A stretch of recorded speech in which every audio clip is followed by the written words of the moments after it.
Supposed to be live. I'm not sure. Are we live on Facebook? Are we live on Facebook? Let me make sure we're supposed to be live on Facebook, YouTube, and Twitch. Let me check my YouTube.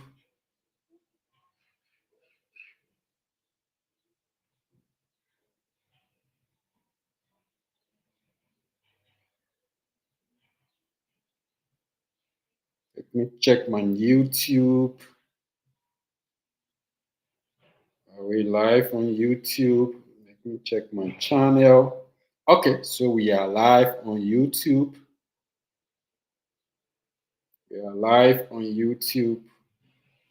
Let me check the Facebook. Are we live on Facebook? Yep. Yep, we are live on Facebook. Okay, we are live on Facebook. So, guys, welcome to another episode of the Tom Tombeka Unplugged podcast. Glad to have you on another episode this Friday. This Friday morning, because tomorrow we'll have another episode I want to do. So, I thought it prudent to just do this episode. And tomorrow we'll be reacting to the morning routine video that have gone viral on all the social media platforms, be it YouTube, TikTok, YouTube, specifically YouTube and TikTok, that Ashton Hall, the fitness influencer video, have gone viral up to 600 million views. So tomorrow we'll be reacting to that video of Ashton Hall morning routine. He has gained a lot of hit for that fitness routine, a lot of reaction. Imagine about 600 million views, almost a billion, passing a half a billion views. So that's the video we're going to be reacting to. So today we want to uh, focus on doing this video about Facebook CEO Mark Zuckerberg having a discussion with three other content creators, Colin, Simer, and Mr. Beast, discussing the future of the internet, discussing the future of content creation and the options content creator will have on Facebook. Uh, what are the options? What are the opportunities available for content creators? What are the fundamental changes that are going to be made on Facebook to improve the performance and the productivity of content creators globally? So that's the video we are going to be viewing today. The CEO, the Chief Executive Officer of Facebook, having a discussion with content creators in the name of Colin, Simer, and Mr. Beast, discussing the future of the internet, the future of Facebook, the future of content creation as a whole, and discussing artificial intelligence that will be used, whether Java's artificial intelligence that is a production of Facebook, whether ChatGPT and other artificial intelligence product out there, and how we can use them. Take, for example, my channel here. How can I utilize artificial intelligence to interact, to engage with my audience? I may not have the time, being a very small and up and coming content creator myself. I might have the time to respond to comments on my live feed, whether it be via Facebook, YouTube, or TikTok, and respond to my followers and my audience, interact with them. But if eventually, hope eventually I grow out to be someone with 1 million follower or 2 million follower or someone in the stature of Mr. Beast. Do I have the time? Even logically, I don't have the time in a day to respond to all the thousands of comments on my post. So Mr. B doesn't have that time to respond to his audience, people engaging his content, but he can use and utilize to his uh, disposal artificial intelligence. So artificial intelligence will not only be limited to using it for research or academically, but you can be able to utilize artificial intelligence as part of your content creation, as part of your business, and artificial intelligence utility will be more diverse because there are other tools that you'll be able to use artificial intelligence. If you have a larger platform and you are not able to really engage your audience, you can respond to all their comments. You can text them back. You can really engage with them, but you can utilize artificial intelligence as a tool to engage your audience. So these somewhat that's what one of the issues that will be discussed: the utility of artificial intelligence by content creators and the future of the internet. All these new innovations, emerging technologies that have been discussed, Facebook projects that they are undertaking, be it with WhatsApp or the metaverse products, Facebook, WhatsApp, and Instagram, and now we have Threads. So all the social media platform that is uh, headed by Mark Zuckerberg, how can he diversify them or use artificial intelligence on all these platforms, be it Facebook, be it WhatsApp, be it IG, and be it Thread? So this discussion was around all that, and this discussion would be good for content creators like myself, not big and not having all the time, but basically found time to tap through content creation or up and coming inspiring content creation, somebody that have the thought of engaging in content creation. This video will be critical, that you can go through it, listen to it, learn some of the opportunity that exist, some of the advantages that you will have at your disposal if you move on engaging in content creation. And those for us that partially involved or fully involved, how can we utilize artificial intelligence?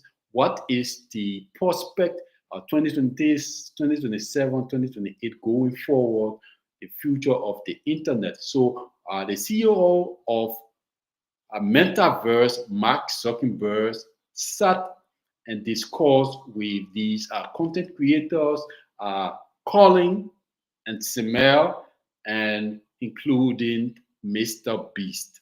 And so we are going to go through this video today. Take a listen. There's a lot to learn from it. It's not just about always reacting. Sometimes we have videos that we can uh, listen to, learn, take some notes, and to apply those pieces of advice that we get from this video. Because we're talking about Mark Zuckerberg, we're not talking about second party or third party. We're talking about the head, the man doing the thing that we follow on this platform, Facebook. And so we have to listen to him and all the projects they are working on at Metaverse, and what is cooking, what the future has in store, and what is available now that we can utilize to increase our productivity, engagement, and monetize our content. Because the overarching goal of content creation, you can have fun, or you can do work, or you can do something that you are specialized in. But at the end of the day, you want to earn resources from your content. That is the game changer.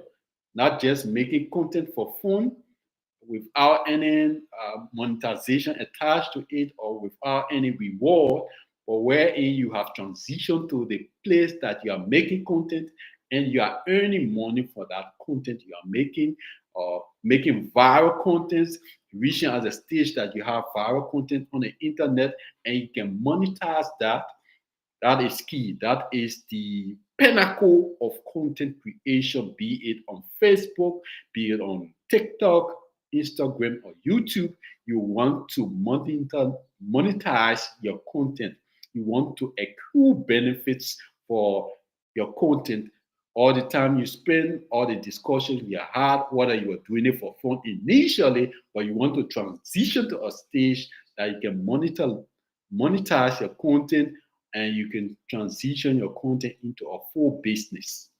And eventually, this is our plan. This is what we hope to achieve in the near future or the not too distant future. To change the podcast, build a following, build a community of following on Facebook, on YouTube, on TikTok, and all the other platforms, grow them into a bigger community and provide merch. That's the next step, to create my website where I can be able to sell merchandise, be it t-shirts, be it caps, be it hoodies, and all the things I can transition into the business perspective of the content. So it's key, it's critical to listen to this video. This video was shot about approximately 9 to 10 hours ago, and it was done by Mark Zuckerberg, the CEO of Facebook, Colin and Simel, with Mr. Beast chipping in. So let's go through this video together. It's very critical for us to watch together. So let me share my screen. Let me go to my Restream here. Share my screen and we can watch together. But tomorrow, guys, we'll be reacting to Ashton Hall, the fitness influencer, viral video about his morning routine. That video have gained over, I think by now it's reaching about 700 million views. So it went viral. People are reacting to it. There are a lot of hate he have received from that video. People discussing that it's not realistic. But tomorrow on this platform, the Tom Tombeka Unplugged podcast, we are going to break down that video step by step and ask your reaction to it. So I'm going to go through the video tomorrow morning. That's why I thought to do this podcast today for content creators and to listen to the future of the internet from a technology giant or technology tycoon himself, Mark Zuckerberg. So let me share my screen here and we can go through this video together. Okay, this is it. This is the video. Let me share my screen. Let's watch together. Yeah.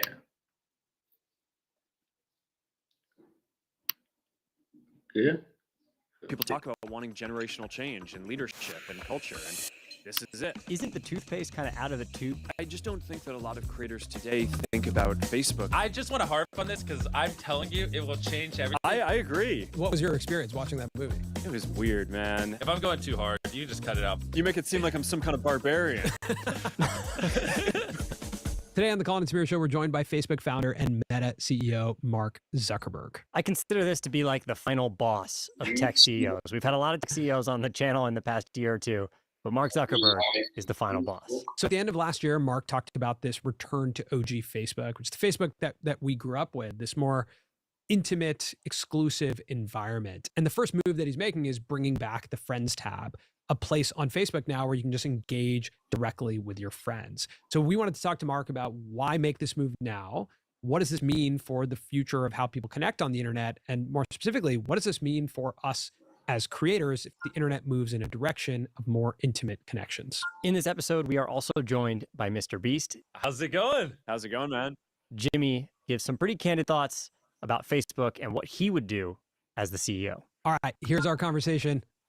In der Schweiz übernehmen immer mehr Angehörige die Pflege von ihren Liebsten daheim. Dadurch entstehen körperlich, emotional und With Mark Zuckerberg.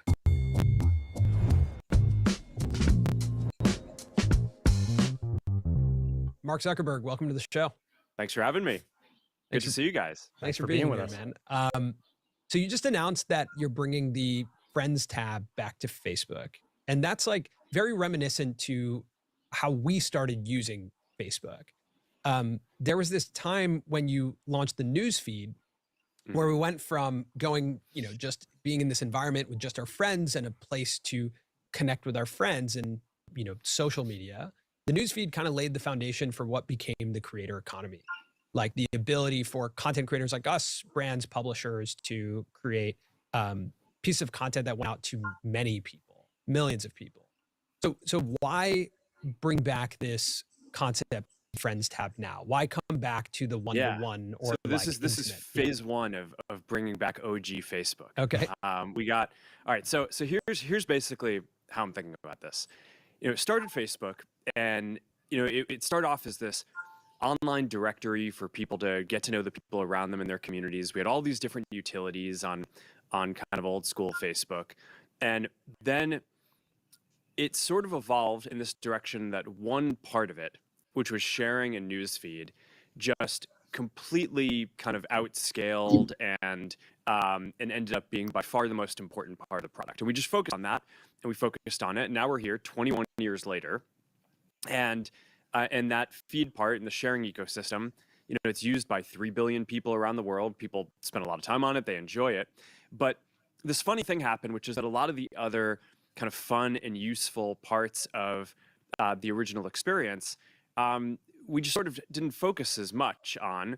And not only did we not focus on them as much, but I kind of look around the internet today and I realize that no one else actually recreated a lot of these things that used to be pretty magical about Facebook either. So I actually think that there's this whole opportunity that I think is going to be pretty fun to go after and build, which is just to kind of go one by one and build up a bunch of these things that used to be these joyful experiences that people had as part of Facebook that just kind of don't exist on the internet today. So I think, the Friends tab is kind of an early and simple one, right? It's kind of like newsfeed, but it's just all the content from your friends. And the idea is just to put a little bit more of that emphasis back on connecting with friends. But this is really phase one. We got a lot more stuff like this coming. I'm pretty excited about this. It's going to be a fun project. So you mentioned their OG Facebook. I vividly remember joining OG Facebook, and today I filtered my account back to dates in like 2006, 2007. And on any given day, I'm basically using Facebook to like text my friends, right? Or like DM essentially. Like it's just going nonstop. But my question to you with like adding the Friends tab back and trying to create more friend-to-friend connections isn't the toothpaste kind of out of the tube potentially in terms of users now having experience with the feed and wanting almost to rely on the algorithm? Like I assume sometimes the algorithm maybe knows what I want more so than my friends do. Yeah, I mean, I think for general content and entertainment, that's probably true. I don't think it was a mistake that newsfeed ended up being the main way that people use not only Facebook, but basically all of the other major feeds and social products that are out there too. I think this is like pretty clearly it's a great product. It's a great way to kind of learn about the world, to find content that's going to be relevant to you, and to have different social interactions, right? A lot of social interactions in an old feed used to be, you see some friends' content, you comment on it.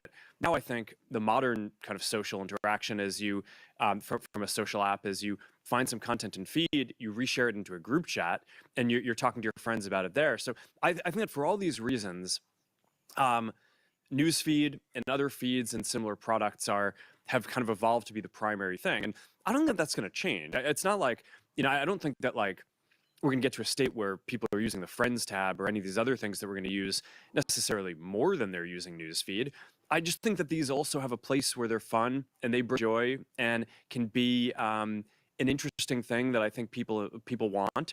And there's no reason why they shouldn't exist in the world. And I just think it's an interesting quirk of kind of the modern social apps and the internet, that these things that we sort of used to have ended up evolving into something else, and nothing really kind of like took its place. And basically, no one went back and built a college service, after after Facebook went on to be a broader thing.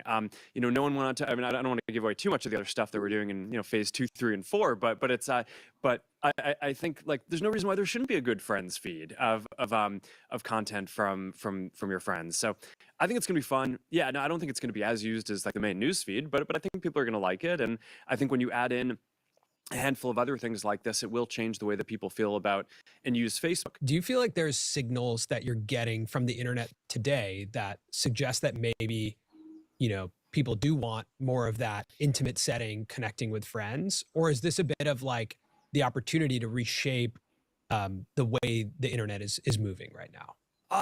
I mean, it's both. I think people both want like really interesting, well-made content. They want to see the best content, regardless of whether the person they know, made it or not. It could be, some creator they follow. It could be some person who they've never heard of. So that's one part of it. And then I do think people want like real deep connections. And you want everything in between. You also want to be able to, I think one of the interesting things about early social networks was this feeling that like you could just keep in touch with more people than you could before. And it was always the case that if I wanted to call like my best friend or my mom or something, I wasn't primarily communicating with them through Facebook. I wasn't like writing on their wall is like the main way to talk to them. But the kind of the superpower there was you could have a few hundred friends, you could stay in touch with people, and then if you kind of went back home or wherever you're traveling around, you could ping people who were kind of in that space, and you could make really interesting connections and keep in touch with people. So I think that there is kind of this whole space. The way that gets expressed over time changes. So the kind of intimate connections, I think, have moved more to messaging. Yeah. And I think that that's great. This whole kind of like in between zone, there's a range of different groups and things like that kind of enable all different kinds of communities. Feed, I think, is going to continue moving largely in the direction of just the best content, right? So which I think increasingly is created by creators.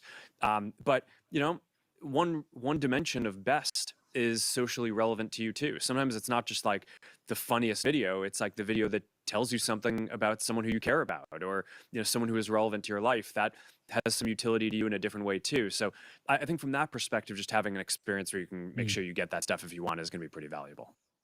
I know in the Q4 2024 earnings call, you said you think Facebook could be a lot more culturally relevant than it is. Is that part of the reason why that you think it was like missing some of that friend-to-friend connection? Or, why do you think, at least in terms of your expectations, it didn't keep pace with that cultural relevance? I actually think a lot of that is around creators, right? It's this funny dynamic where, there are more than 3 billion people who use Facebook, and they don't just use it a little, right? I mean, I think like the average person who's using Facebook spends more time on it than they spend on Instagram or a lot of other services.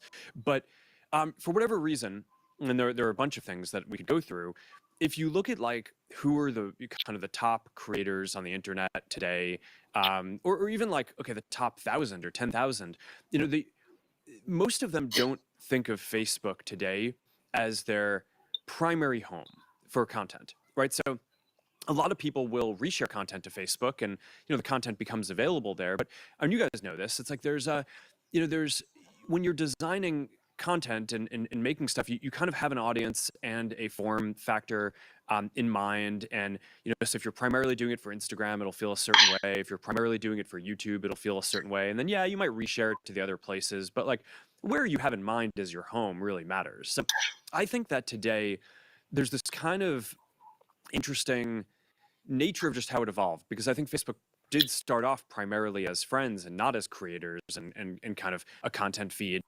That I just don't think that a lot of creators today think about Facebook as the primary place that they can go.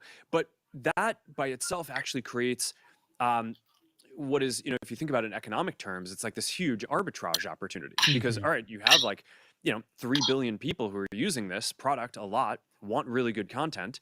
Our monetization systems on Facebook are quite good.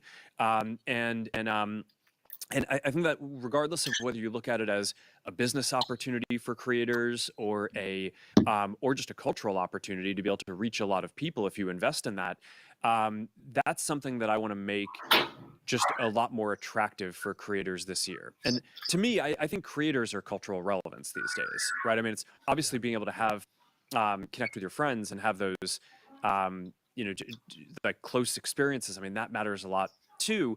But cultural relevance, I think the cultural figures that people care about these days are creators. That's why you have like, kids grow up and, I think more kids aspire to be creators than anything else. They would have maybe been, other media jobs in kind of past generations, but today this is where kind of all the juice is. Did you anticipate that when you started Facebook, or did that surprise you that this creator economy came about?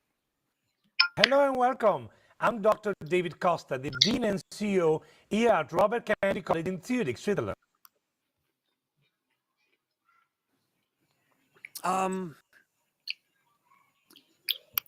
These things always take somewhat different shapes, but I guess like when I was starting off, like I guess I believed that there would be all these different people who would want to share and express themselves in different ways. I primarily focused on the social connections more than kind of like the professional content development. But I think one thing that we talked about even in the very early days was that this was going to be a large platform and there would be a new set of kind of professional, like a new professional class of people who would create great content for this. And it was going to be different, right? Because every new medium in the past has been different, right? And it starts off kind of similar, right? It's like when we had radio and then people got TV.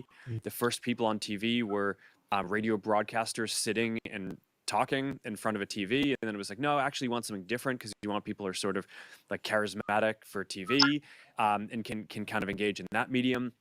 So the early days of the internet and social media, a lot of it was people sharing kind of more traditional news or traditional TV, but like that's not really optimized for the internet. And I think now you've kind of seen, I think both because of current events and somewhat of a loss of trust in traditional media, but also I think frankly just it's not quite the engaging format that I think people want that like meets people where they are on the internet today.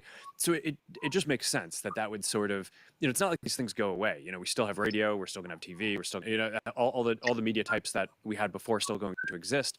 But I think we're definitely entering an age where kind of the internet and social media creators are the sort of most kind of esteemed and elite cultural figures. And I think that's really cool. It's like people talk about wanting generational change and leadership and culture, and this is it, right? It's like now there's just this whole set of new people who can kind of like make a living and create an influence on culture and create different kinds of communities. And I don't know, I think it's great. I think what's really interesting is I remember so vividly, like my brother's older than me and he was able to get on Facebook before me because he was in college. And I remember the like deep desire for that exclusive experience. And when we finally got it, what played out was almost mirrored real life social dynamics, right? Obviously, it was kind of like some people were more popular than others and some people posted photos and got more engagement than others. I think it's just so interesting to me that you play that out all the way, and what ended up happening is like a shift in trust. And that is one of the most fascinating things. Like I can say honestly, like I remember feeling excited if a lot of people engaged with my content from my high school, but to play that out into like, okay, actually you can reach millions of people and become your own voice. Was there a moment where you recognize like, oh wow, that's going to happen? Like this is the thing that's going to happen. Well, to me, one interesting part of this is there's a change in sort of the whole topology of media in that, it used to be that media was sort of organized physically and locally, right? So there were big kind of mainstream outlets, and then there were local outlets. There's like local newspapers, local TV, things like that. And there were a handful of interest-based kind of magazines and things like that. But I think that the internet has just made it so that people can connect to the content and the creators who they want to engage with way more. So like that just makes this much more natural growth of niches of just all kinds of weird and fun like interests that that were totally underserved before, because maybe there wasn't like enough of an audience or a way to reach a specific audience that cared enough about a specific thing that you could create like a whole community and media and content around it. But on the internet you can. And so that to me was some of the most interesting stuff even early, was you'd see these groups get created or you'd see creators start to grow who sort of represented or talked about really kind of niche specific interests. Yeah. And to me, that's like the beauty and the weirdness and the greatness of the internet. I mean, our first career was making a YouTube channel about lacrosse. It's called Lacrosse Network. And I actually like largely. It's not that niche. I mean, it's a little niche. I mean, it's niche for like, the idea was to make a TV channel about the sport. And essentially that played out across the internet. We've been in rooms where it's very niche, where we ask people, hey, raise your hand, and there's not many. But you're right, it's not that niche. But yeah, sure. I want to say that like, a lot of calling it that had to do with the movie The Social Network and just like the excitement around that time. And I'm bringing that up because, correct me if I'm wrong, but you are wearing a shirt right now that Jesse Eisenberg wears in the movie when Eduardo comes to the house in Palo Alto. Is that right? Yeah, no, that's true. I know that movie. Saw this online at an auction. He's like, you have to get this. So I was like, all right, yeah, sure, let's get it. Wait, so that's the exact shirt? Yeah, this is his shirt. Oh my God. Does he know? It's my shirt now. It's my shirt now. But it was his shirt. Yeah. Do you think he knows that you own the shirt now? Now he does. Now he does. Now he does. Wow. Good to know. I mean, I've seen that movie so many times. I'm very familiar with that shirt. So, yeah, I only saw it once, but I took our whole company to see it. Yeah, no, I figured everyone at the company was going to see it. So anyway, so we might as well just take everyone to go see it. We did. What was your experience watching that movie? It was weird, man. I mean, it's like, because they got all these very specific details of like what I was wearing or like the specific things correct, but then like the whole narrative arc around my motivations and all this stuff were like completely wrong. I mean, it's like the whole arc is like, I'm like somehow motivated by trying to find a girlfriend. It's like I was dating Priscilla before I started Facebook. And then like you have this whole stuff about, I don't know, it's an unfortunate part of the internet, how people kind of like make up a lot of the founding mythology to what they want. And it is true that I made a bunch of other websites and stuff when I was at Harvard, but people cast it as if like Face Mash, that prank thing that I made, was like the precursor to Facebook. I guess maybe because they have face in the name, both or something. But I mean, I made a lot of stuff when I was at Harvard. Face Mash was like, it was a prank that I made, right? It was completely separate from Facebook. So, but yet, to this day, 21 years later, I think largely because of the movie, people are like, oh, yeah, you started this as a service to rate the attractiveness of people. It's like, no, I was just a kid. I was like doing a random different thing. It's like Facebook is a completely different and kind of much more interesting and ambitious project than that and completely different. So yeah, I don't know. And then obviously the other characters in it were like, it's like, all right, I like barely knew most of them, right? It's like it turned into this whole thing as if this is like the main like the main founding story. But anyway, makes for a good movie. But it is interesting now that like even not to be so like meta about it, but like we're now talking about a world where you have the opportunity to just control your own narrative, like every individual can, right? Like whether it's through podcasting, content, in some way, shape, or form. Well, you have the ability to express your own narrative. Sure. I think I mean a lot of other people also try to kind of define your narrative for you too. So in some cases, I think people increasingly have an imperative to try to define their own narrative, or else others will sometimes and often nefariously define it for you. So I think that's a tricky thing. But I mean, it gets back to we try to allow people to express themselves in an authentic way, and I think like over time, typically I think people have a pretty good ear for kind of understanding what is authentic and what is what's real. So is there like, just on that note of OG Facebook, talking about that movie, The Social Network. Another narrative was around like the concept of advertising in the world of Facebook. And as creators, I think a lot about the future of advertising and how it plays out. And I was just wondering about like thinking through a business case for the more intimate, maybe localized connections with friends, largely because I see, DMs being such a major part. Like you said, like messaging has largely gone to DMs. I think about like, Instagram, our pieces of content, if a piece of content hits on Instagram, it means it has a large number of shares, right? It has thousands of shares inside of DMs.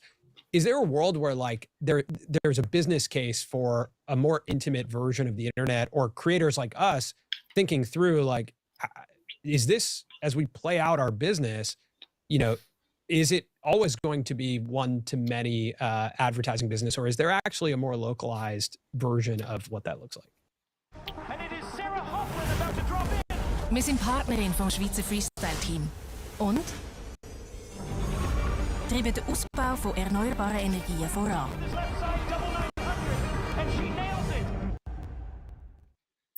Super Wochenende bei Lidl. Der Freitag und Samstag in Schweizer Bullenschenkel pro 100 Gramm für 1,59 Franken. Frische.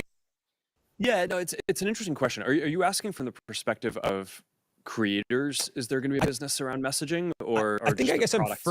I'm first asking in the context of like the platform, and like is it to the platform's net benefit if there's more intimate connections rather than like one creator to many people? Well, I mean, I think when you're building these platforms, you want to build what people want, right? So sure. It's like the hard part about what we do is building services that people like. If we're able to build a service that people like and 1 billion or more people use it, we're going to have a fine business, right? But our business is not driven by advertising, right? We have we have like an advertising team. It is probably the part of the company that I spend the least time on. The whole kind of differentiation of what makes us or a company like us succeed, or if you're a creator, is can you build something that people are interested in, that they want to use, that creates value and joy in their life? And if you can do that, then I think that there are plenty of ways to basically monetize that. And I think that that'll be true for messaging too.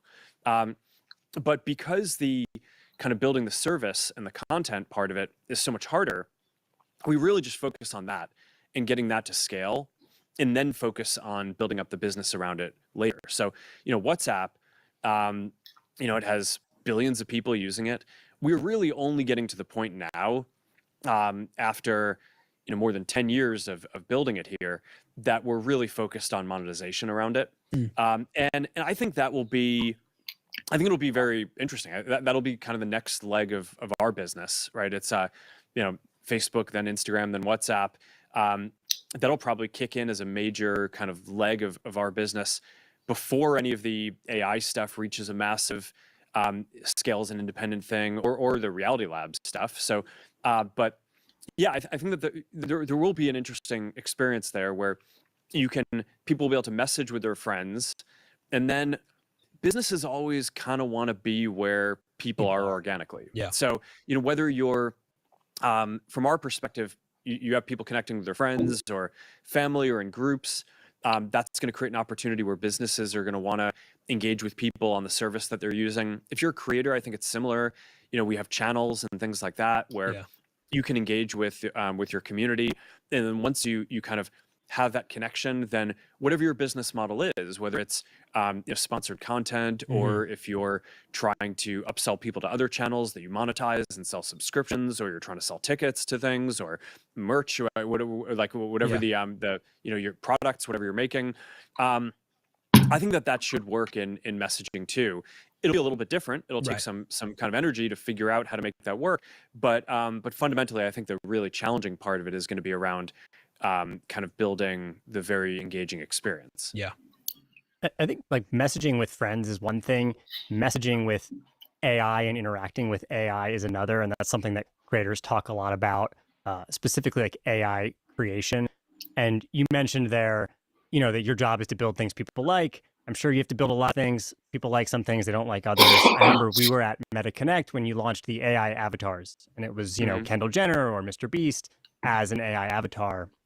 What did you learn about people's willingness to communicate interact with AI with the lens that I think creators are sometimes concerned and or skeptical, right? Because we're looking for the real human interaction with our content. So we're always curious, what have you learned about how audiences are willing to interact with AI?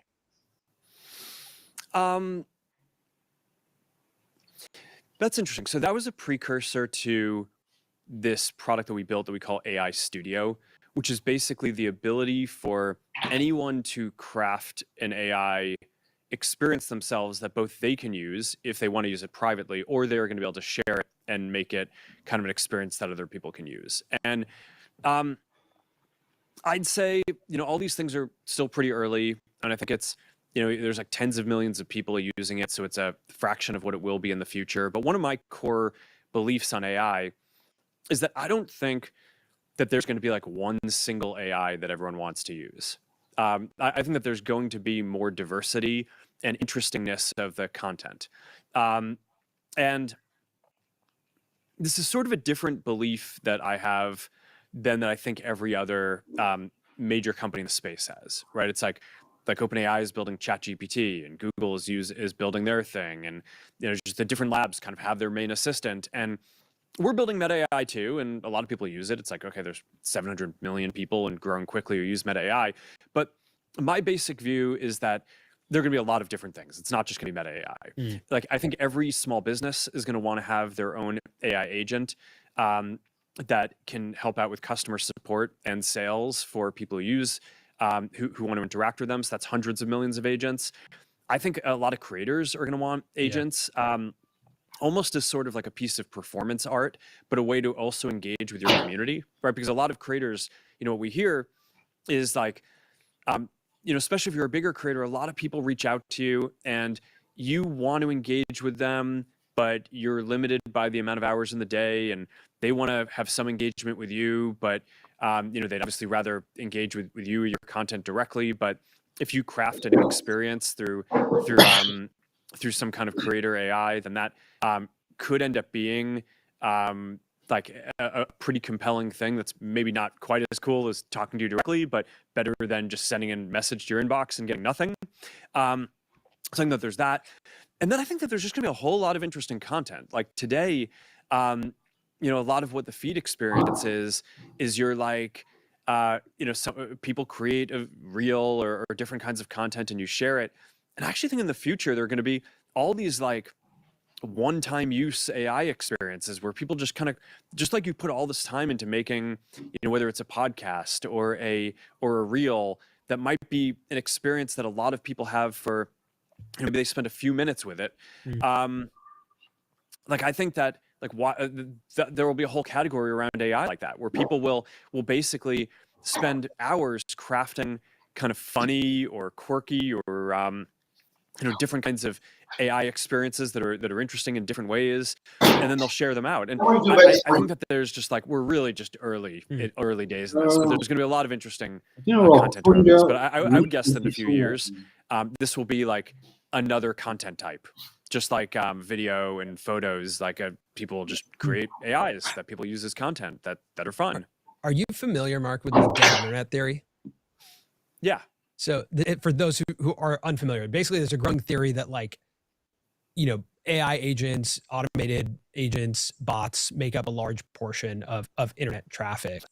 And that there's a reduction in how much we're engaging with human generated content. Do you feel like there's like, truth to that? And in this world of increasing AI content and AI agents, does that get more and more true?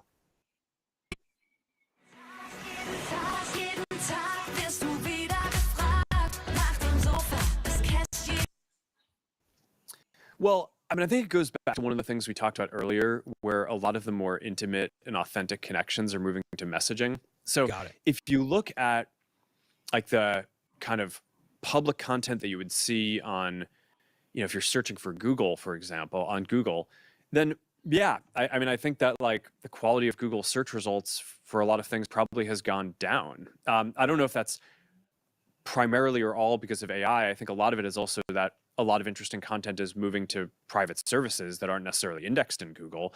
But I think that that's a thing, and a lot of stuff is like behind paywalls now, so it's like you can't just search for it and get it. But to me, and I would guess that this is probably resonates with most of the people watching this. I think most of your interesting online experiences with friends at this point are in messaging and group chats.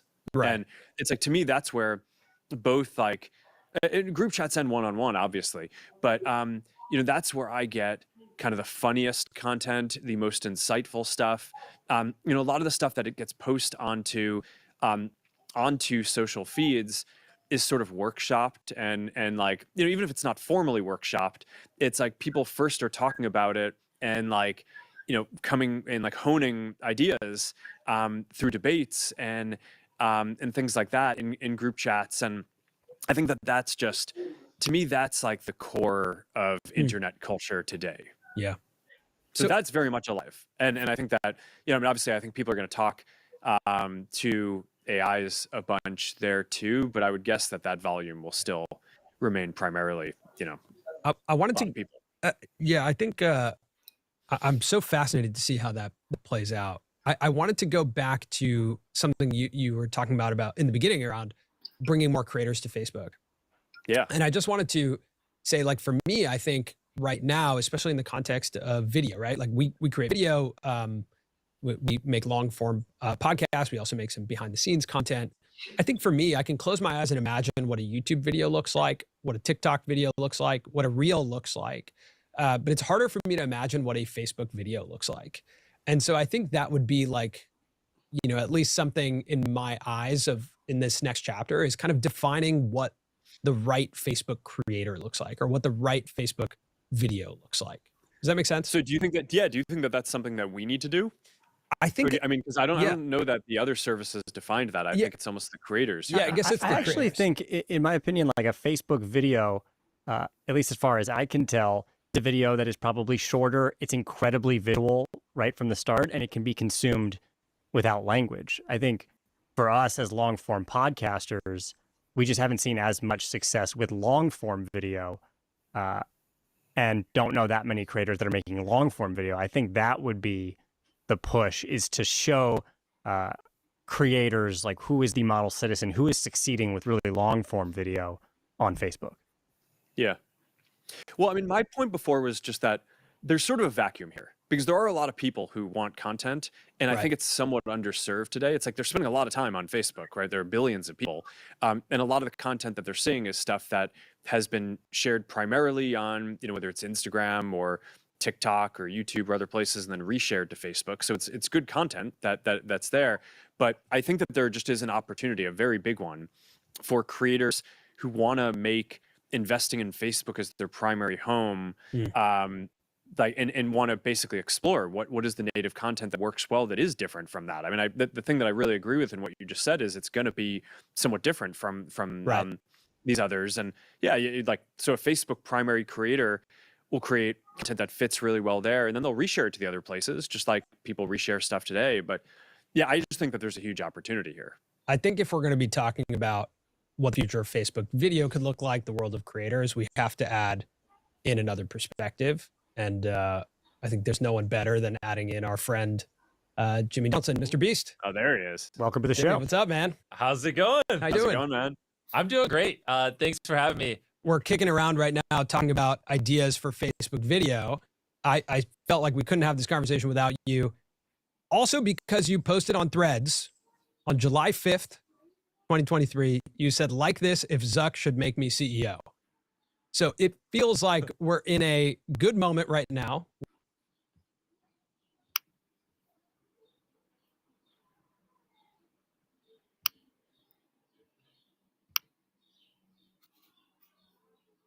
So, Mr. Beast, I can say the biggest YouTuber, has joined the discussion, discussing content.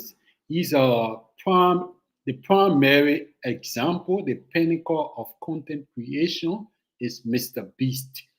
They have the highest follower on YouTube. The only person that is challenging him so far in terms of followers is Cristiano Ronaldo, but I think we're going to take some time before Cristiano Ronaldo outrun him. But Mr. Beast, let's listen to Mr. Beast. This is the guy that's creating content that people like, people love. He have earned millions of dollars, always going to a billionaire status. For all the money he have earned, he make marvelous content. He's set the standard of content creation. So he have joined the discussion. Let's listen to what Mr. B has.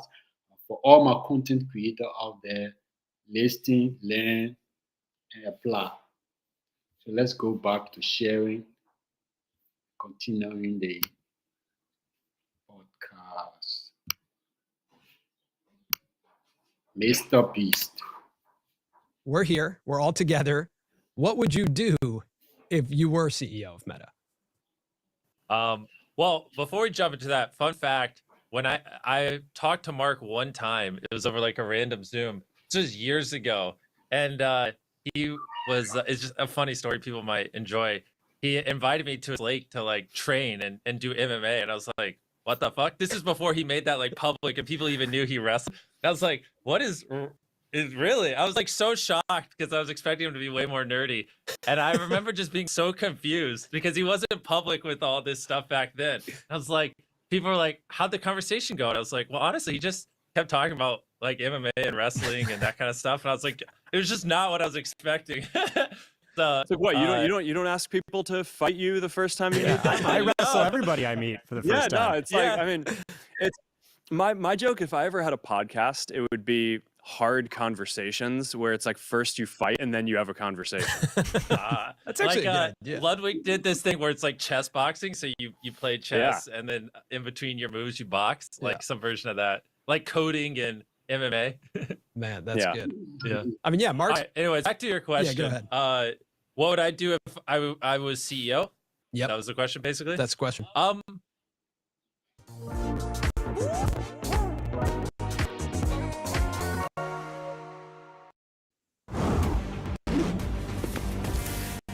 Regel Nummer 1. Öffne niemals das Paket. Würde ich niemals tun. Der neue Volkswagen-Transporter.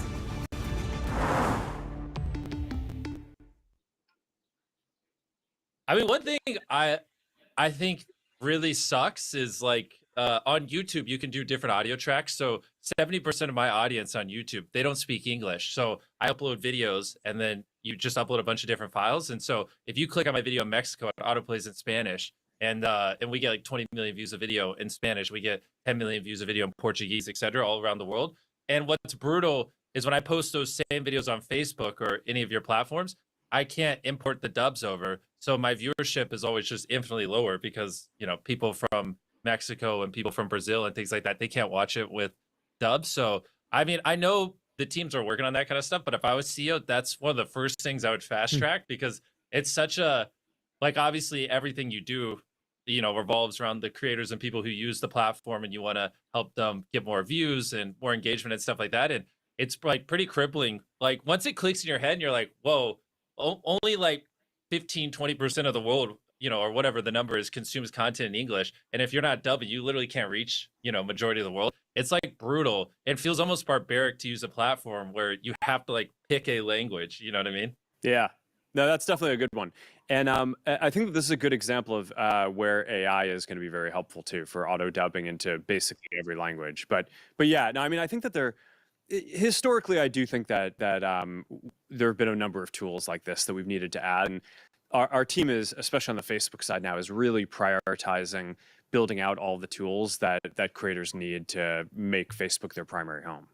Yeah, the auto dubbing I think will be it. We actually, in one of our 16 languages, we swapped out the voice actors and started doing AI dubbing, and the retention's actually 1% higher in that language. Because when you do AI dubs, you can use my voice instead of it sounding like a voice actor. It's me speaking. So even though it's like marginally worse, because it sounds like me, people are watching a little longer, and it's getting so much better every month that I wouldn't be surprised if ideally in a year I just post a video on Facebook, check a box, and then it like you said, just AI dubs it in 20 languages. That'd be ideal. What's move 2, Jim? If that's move 1. Well, I mean, I'm just gonna go down the list of things I complain about a lot. I mean, I think in general, something I think every platform, it's like another thing that feels archaic is when I'm on Amazon, I just one tap buy. I just like, tap and it just shows up on my doorstep. But when I see ads on other platforms so many times, like even on YouTube, like if I hold up a product in a YouTube video, like go buy this pin, it's like you would think you could just tap on the pin and then just go same address as normal and you just hit yes. And and same thing on Facebook. I always, especially because you guys have our card saved and things like that. So I always wondered why it's not more frictionless just to buy stuff, because all the time I see things, I'm like, oh, I'd buy that, but I'm kind of lazy on content. I know Instagram Shop and things like that, it's a lot less frictionless, but I make videos. So particularly on videos, I'm like dying for some platform just to figure out where if I just say, hey, buy this, it should just be super frictionless without even leaving the video so it doesn't kill retention. Just tap and then just a notification in my head and pop up and just go, same address. You just hit yes. And then that's it. And the video just keeps playing. You know what I mean? Conversions would be so much higher and people would enjoy it so much more. So that's another thing. I don't know. I don't even know if that's realistic, but. I mean, I think we're always trying to make it easier to do that stuff. I think most people probably want to consider purchases slightly more than just doing it right in line.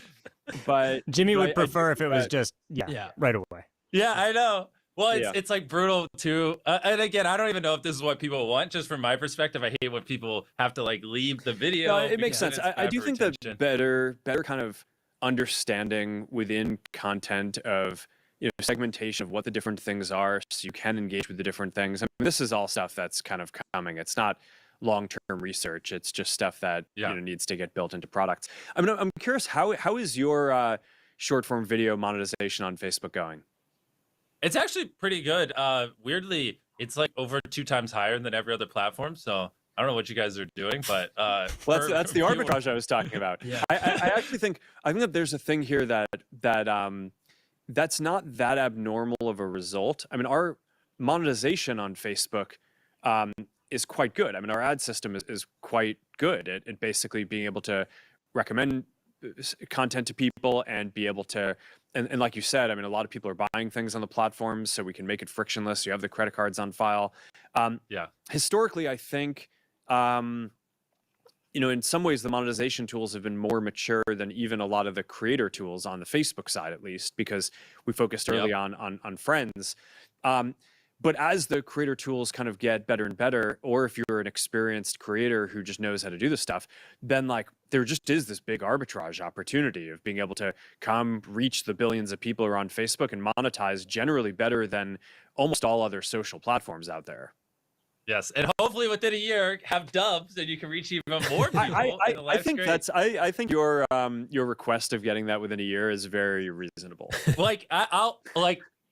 I just want to harp on this because I'm telling you, it will change everything. I agree. All my most viewed reels on your platforms, my most viewed just short form on your platform are ones where I don't speak. Like when I try to go viral on Instagram or Facebook with short form content, I literally I don't know if you saw this one, but and also if I'm going too hard, you just cut it out. But no. I mean, our boy over here. I'm with you on this. We actually launched the look at this. So this is my most viewed video. It's just me running with progressively more and more money. And there's a reason why I don't say any words. So like I'm running with 40 grand and then 50 and I just go until I literally can't move anymore. It's pretty funny. And I would love to be able to talk in this, but the problem is if I say a word, boom, like the viewership's going to get cut by more than half because, then it's like only going to recommend it to people who speak English. Yeah, no, that's super interesting because it's obviously most of the people on our services don't speak English, right? I mean, it's if you have 3 billion people, there's, it's like maybe 500 million people or so, it's,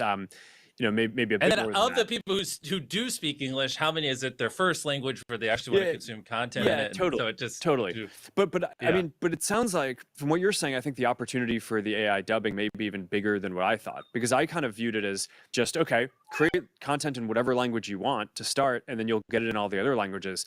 But I hadn't even considered what you just said, which is that it's not just about kind of taking the content that exists and spreading it to other languages.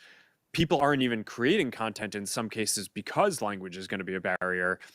So Yeah, no, I think that you're absolutely right on that. So it's not just taking the current inventory and making it like much more kind of efficient in terms of how it's shown to the right people, but there's going to be all these things that don't even exist today that should.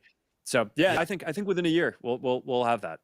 It'll be exciting. Yeah, because we had a big resurgence on our content globally, even if we add it to older videos, just because, you know, a lot of American content here is very high budget and stuff like that. And people in lower RPMs in other parts of the world, they don't have that kind of stuff. So when you finally get the dubs, people in other parts of the world are like, what the fuck? Someone spent $1 million on a video? They're used to seeing videos where creators spend $500 because people make way less, obviously, in other parts of the world. And so it's like a whole resurgence. But anyways, I won't harp on it. I got my 2 cents out there. I've probably hounded 30 people on your team about this. I call them all the time, and I'm like, hey, let's get some dubs going. So I love it. They'll find it. We're on this. We're on this. Yeah. I think we probably have offered Mark the opportunity too to go. Mark, what would you do if you were CEO of Beats Industries? Oh God, I don't know. He's like, delete the YouTube channel, come over to Meta, full time. I don't know. How's the D's Nuts business going? Yeah, the chocolate stuff. It's going really well, actually. We are, as far as I know, we're the largest ethically sourced chocolate company in America, and just, you know, selling chocolate, getting kids out of child labor. Bis die Maschine macht ihn. Tak, tak, tak. Kein Problem. Das ist eine kleine Sache. Okay. Pfuscht. Zu Hause läuft's.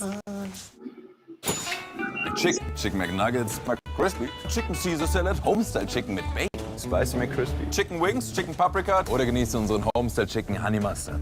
McDonald's, the place for chicken lovers. Spicy Crispy. Yeah. I don't know, man. You're pretty creative. Would you run with larger bags of money? Yeah, let me ask a question, actually, Jim. How many views does that video have of you running with large bags of money? On Instagram, I think it has 250. On YouTube, probably 300-400. On TikTok, another probably 200. Wow. So that one did really well. But that's the thing is, when I don't speak, like, I can get it to go super viral on these other platforms. But it's hard because it doesn't really build much depth. So it's like, obviously I want to talk and I want people to fall in love with me, but then I just, like, you have no idea how big of a problem this is for me. Like, it's like crazy because it's not just you guys, it's also the same thing on TikTok and other platforms as well. So like, a lot of people know what I look like but don't know what I sound like because I don't talk on these other platforms, which is like kind of weird. The monetization piece is really interesting because we also have friends who post not only short form content but long form content on Facebook, and you know, we have friends who at least tell me that their number one monetization platform for long form video is Facebook. You post long form as well, right, Jamie? Yeah. It's weirdly, I don't even know if you know this, Mark, but we gained more followers than anyone last year on Facebook. So that's a little fun fact. I don't know if you get like little summaries on that. Yeah, no, I mean, you're doing great on all the platforms. Yeah, but turns out you know what you're doing. That's good. Yeah. No. But I think if you got into MMA content, it would be even better. Oh yeah, you would watch it. I already watched some of your stuff, but yeah. So we'll do a video, me versus Zuck MMA, but his arms are tied behind his back, and he's not allowed to kick me because that sounds like it would hurt like hell. I don't know, Jim. I think you should just go for it. Yeah, you gotta just go for it. Just go even. So I guess last question for you, Jimmy, just as we paint the picture of, like, you know, a lot of what we're talking about is the opportunity on Facebook to post content, as Mark described it, as like an arbitrage of opportunity right now. Like, what does the future of Facebook video look like to you outside of the lens of dubbing? Well, I mean, obviously it has, I believe, the most users out of any platform. So it's just the place to reach people like crazy. And I think more people just need to, you know, make original content. And there's so many different platforms. It's so easy just to make content and repost it everywhere else. But just like taking it more serious, because like we've been going pretty hard on it. Like I said, we gained more followers than anyone else last year. And, you know, a lot of it was just like actually taking it serious and being like, damn, this is like a place where you can reach hundreds of millions of people. Yeah. Cool. Last question for both of you. You know, it feels like every era of human history is defined by how information travels, right? Like there's an era that we can talk about around the printing press. There's this era that's defined by the radio and movies and television. And I think as I think more about this era, Mark, you're kind of like the originator of this era, of the era of like us being able to communicate information through the internet. And I'm just curious, if we look in the future, like what do we believe is the next era of how humans communicate with each other? Like if we're having this conversation in 5 years, how have things evolved? Jimmy, you want to go first? Well, I assume he's going to say we're all going to be using glasses and talking virtually, right? Just pop in the same room with each other. I mean, I think that's part of it. I mean, because I do think that one part of the last 20 years that's still pretty interesting, right? It's like we got this whole portal to be able to communicate with people online, right? And kind of mapped the real world to online. And that was a lot of what early Facebook was like, you weren't just like some random person online, you're yourself, your real identity. And that was the first social community that really did that. That was very powerful. And now that's an idea across most of the social platforms that exist.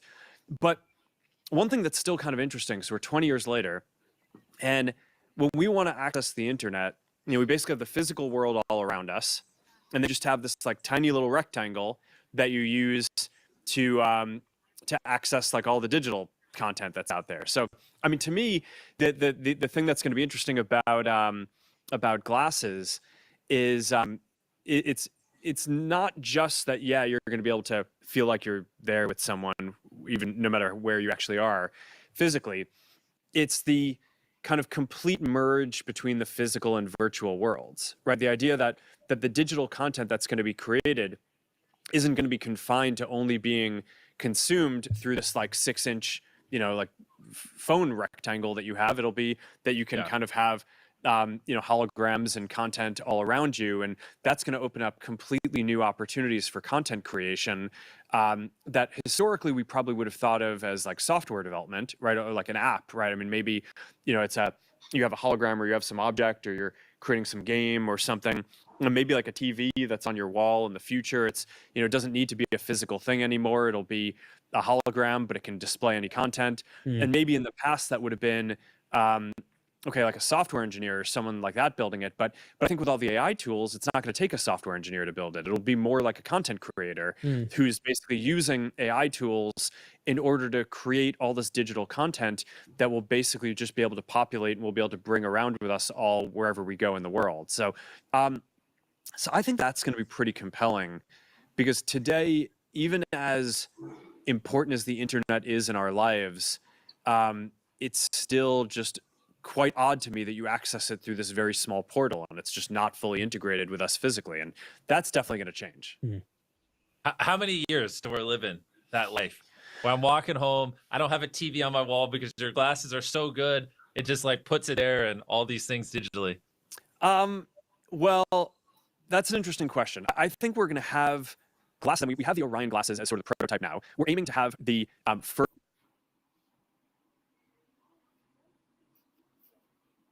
first consumer product version of that within the next few years. So, and that includes making it at a price point that would be, what people would pay for like a computer. So I'll pay whatever. Yeah. Can I just get a pair?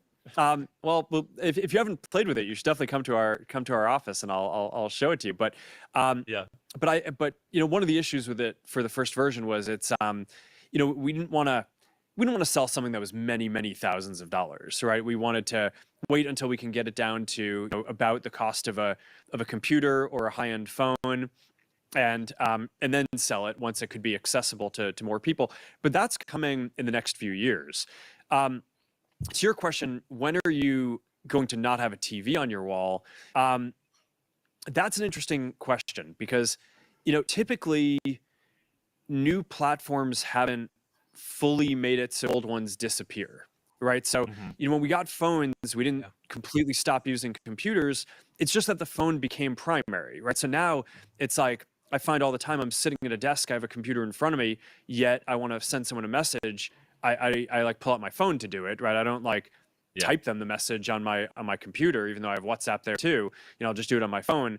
I think in the future we're going to keep on having our phones with us, but we're going to just do more and more stuff with our glasses, and our phones will just kind of stay in our pockets. So maybe over time, fewer people will have TV, or maybe you just won't watch your TV as much because you'll just kind of like snap your fingers and bring up a screen wherever you are, wherever you want to watch big content.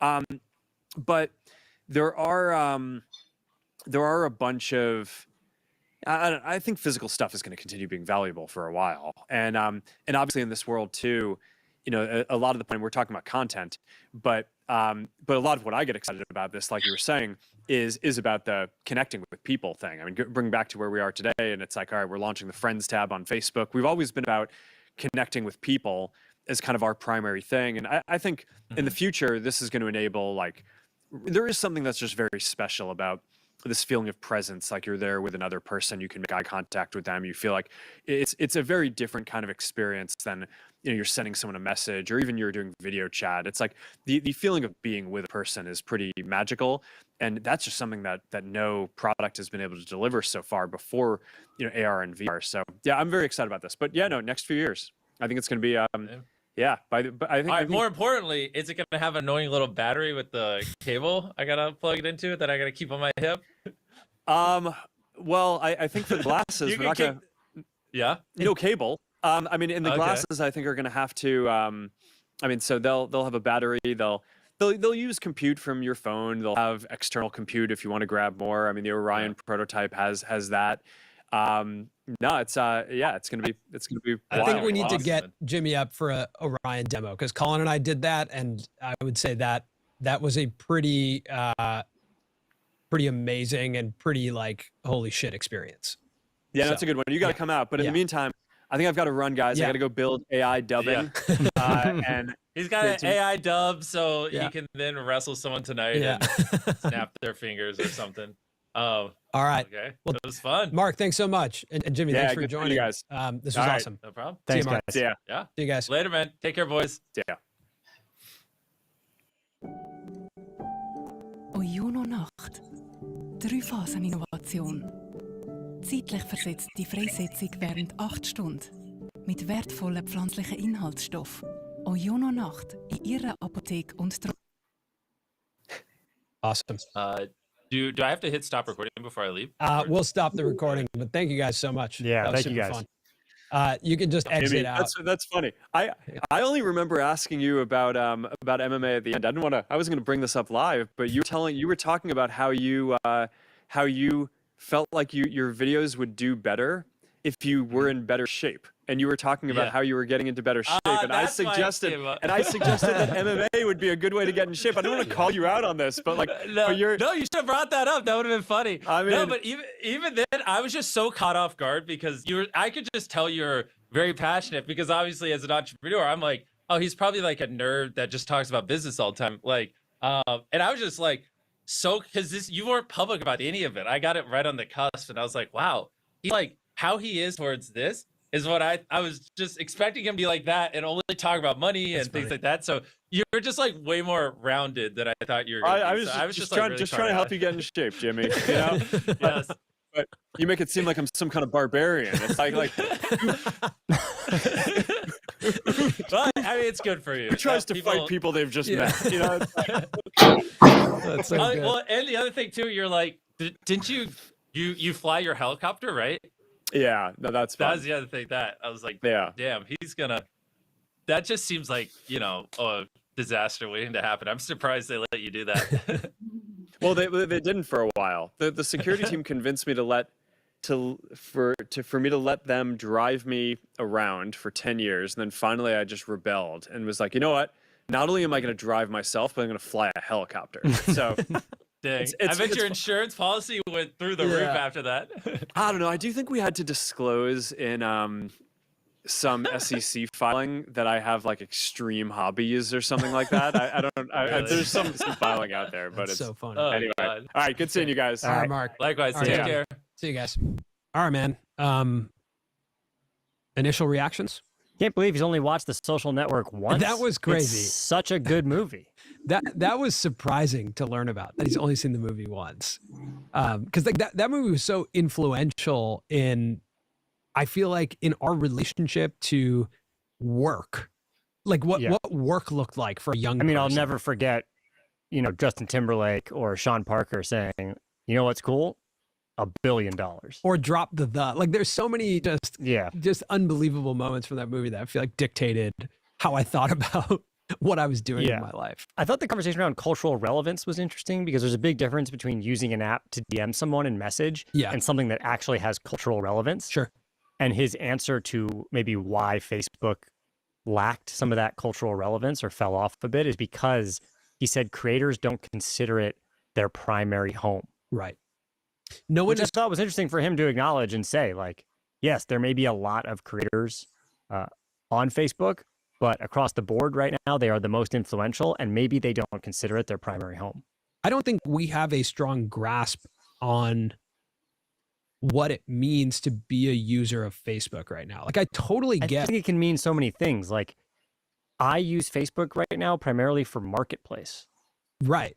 Yeah. And that has nothing to do with myself being a creator or consuming other creators. The first question is like, I think the first thing is we have to all become users of Facebook, right? In a more regular fashion. And then we can. I don't think so, actually. You don't think so? Like, I think a lot of us are already users of, I won't say Facebook, but Meta, right? Yeah, with Instagram and DMs. Yeah. I think the way to get creators to Facebook, and we started to talk about this a little bit, was has to do with length of video that you can consume. Because I think short form content does not necessarily lend itself to deep connection, deep fandom, affinity for a creator. That's what long form content does. And, what we were saying and what Jimmy was talking about with dubbing was like, people don't even know what I sound like. The only thing that works is a short video that's incredibly visual. But I think if people are going to really lean into Facebook, you need to be able to watch long form video and connect deeper. And right now you can't really do that. Does that suggest that like Facebook has to own the TV as well in a similar way that YouTube does, or at least participate in connected TV? Or 100%, right, because I think that's how people are consuming long form now. Right. Yeah. So that then brings back up the question of like Facebook, tried that with original shows at one point with Facebook Watch.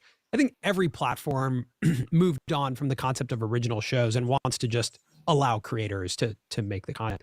But, I do think that if the world of depth is moving into like long form video content, then the medium right now is connected TV, which is so interesting. Like we're almost talking or podcast audio platforms. Yeah. Because when he's talking about creators gaining trust and having influence, he's talking about long form podcasters. Sure. He's talking about Joe Rogan. Yeah. Right? Theo Vaughn. And those are not experiences you consume on Facebook. Yeah. And I mean, look, to zoom out, like Mark came on our show to talk about this. So like that is like the thing that we're talking about is like this world of long form conversation is, so maybe that's a world they step into. But yeah, I think they do have to take what type of creator. Like when he asked us the question, is that the platform's responsibility to tell creators what type of video to upload? Not exactly, but it is the platform's responsibility to highlight what type of video they want on the platform. Do you agree with that? Yeah, I think how they build the product dictates the content that succeeds. Sure. Right? So it's almost like whether they want the responsibility or not, it's there. So for them to, like, even not making a choice is a choice, right? For them to have a platform that prioritizes short form, highly visual, language agnostic video, that's a choice, and it's going to lend itself to certain creators who succeed. Yeah, I guess right now. So changing the product would change the type of creator who would succeed. Right. If they announced, hey, we have essentially a place for you to upload your video podcast, and that place will also push it out to other RSS feeds. They go, oh, okay, I guess it's a podcasting platform. I guess it's where I can do that. So yeah, I do think that that's interesting that like whatever product they build would dictate which creators it attracts. And right now, the short form vertical video is the major product that they have that creators go to. Yeah, it is interesting that like long form content is basically just YouTube now. Like it's YouTube and everyone else is in another place. But YouTube has this history of the partner program and compensating creators via ads that other platforms don't have to the same degree. But I don't know. I wonder if like Facebook had a more built out TV app. Yeah. If you could actually, transport some audience there.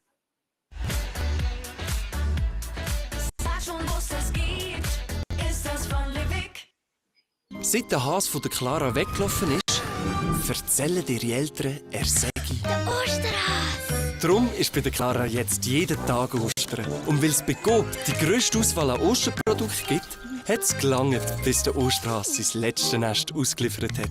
Coop, für mich und dich. Und Clara.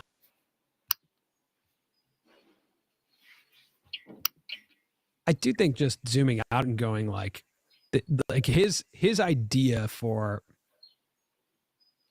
connecting like a local directory of students in his own community, that really, like pulling on that thread, really created where we are today, which is an interesting thought of like, if you go back to what he kind of alluded to, like, hey, maybe phase 2 is building college directories and actually a more personally curated internet to your local surroundings.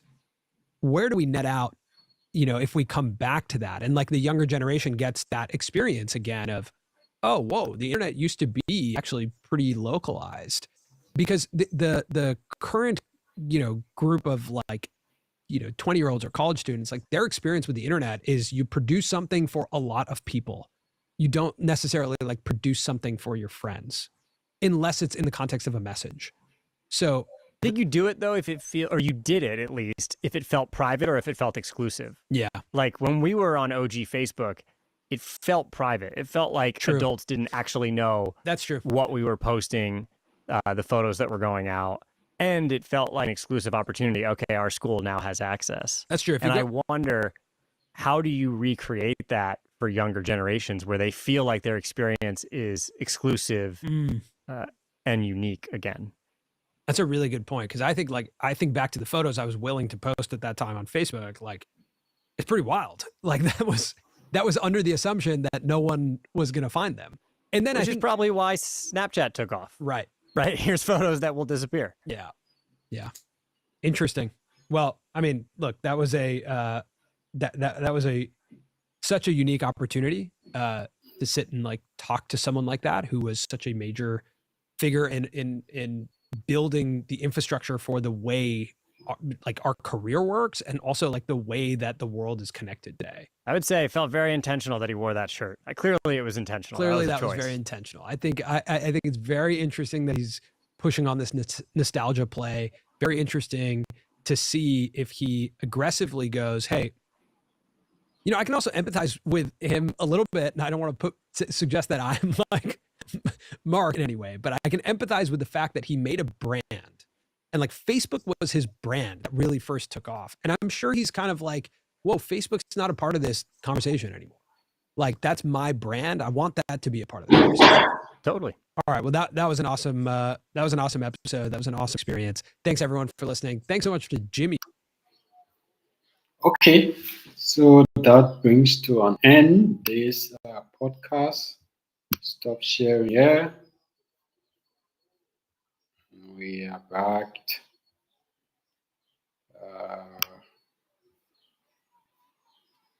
So guys, that's the episode I'm referring to about for content creators, the future of content creators on Facebook, the future of the internet, how to utilize artificial intelligence as a tool to increase your engagement with your audience, your community, or whatsoever you make content. So thank you for following. Thank you for being with us for roughly an hour. We hope to see you guys tomorrow. Tomorrow we'll be here reacting to the Ashton Hall fitness influencer video. His morning routine have gone viral, And that video, the original one, on all platforms via YouTube, TikTok, and other platforms, has accumulated close to 700 million views. I'll be reacting to the video tomorrow morning here. So look forward to you joining us on this platform. To our committed follower on Twitch, thank you. Thank you for your time. Thank you for your commitment, for always following. Our followers on YouTube, our followers on Facebook. Join us tomorrow morning for another episode of the Tom Tombika Unplugged podcast. We end the stream right here. We end this stream right here. Let me close the stream on Facebook. End the stream right here. Let me close up on Facebook. Okay. Okay, so we end it right here. See you